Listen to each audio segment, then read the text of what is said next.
What if I told you that the secret to handling, all of this modern chaos was actually figured out over 2,000 years ago? Yeah. Today, we're going to dive into an ancient philosophy that's way less about dusty old books and a lot more like a practical superpower for the 21st century. It's the power to stay calm and focused no matter what life decides to throw at you. I mean, really think about it.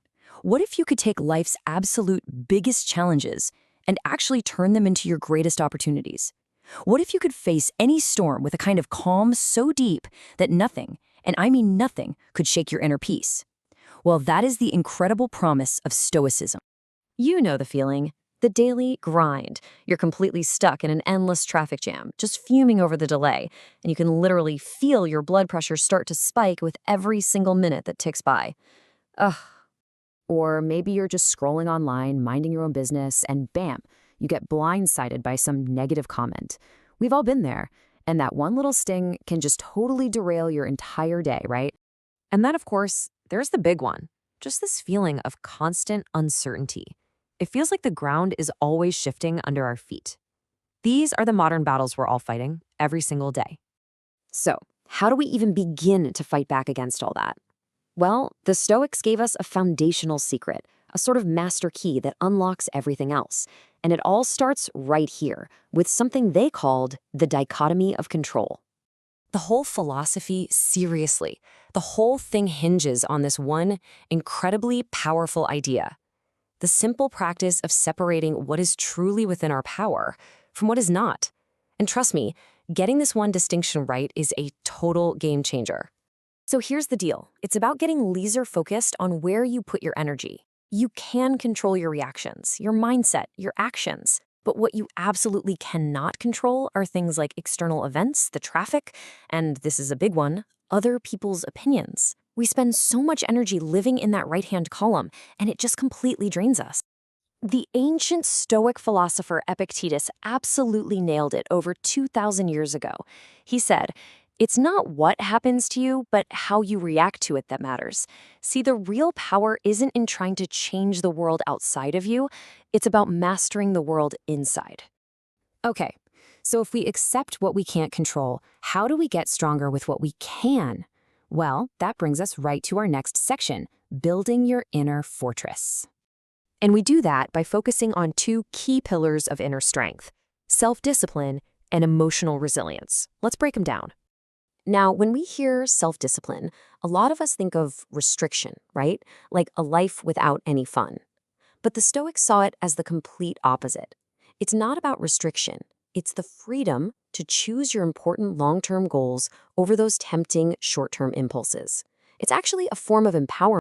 And that discipline is exactly what builds our emotional resilience. As the Roman emperor and, Stoic heavyweight Marcus Aurelius wrote, "You have power over your mind, not outside events. Realize this and you will find strength. Your emotions don't have to hijack you. You can actually choose how you respond." All right, so we've started building the fortress. Now it's time to put it to the test and see how it holds up in the real world. Welcome to Section 3, Navigating Life's Storms. Let's get super practical. Here's a challenge that, let's be honest, most of us will face at some point: a sudden, sharp job rejection. Oof. It's so easy to just fall into a spiral of self-pity and doubt. But the Stoic mindset flips this completely on its head. Marcus Aurelius gave us this incredible reframe. He said, "The impediment to action advances action. What stands in the way becomes the way." In other words, the obstacle isn't blocking your path. It is the new path forward. So what does that actually look like in practice? Well, first, you choose to see that rejection as feedback, not as some final judgment of failure. Then, you use that feedback to identify areas where you can actually grow.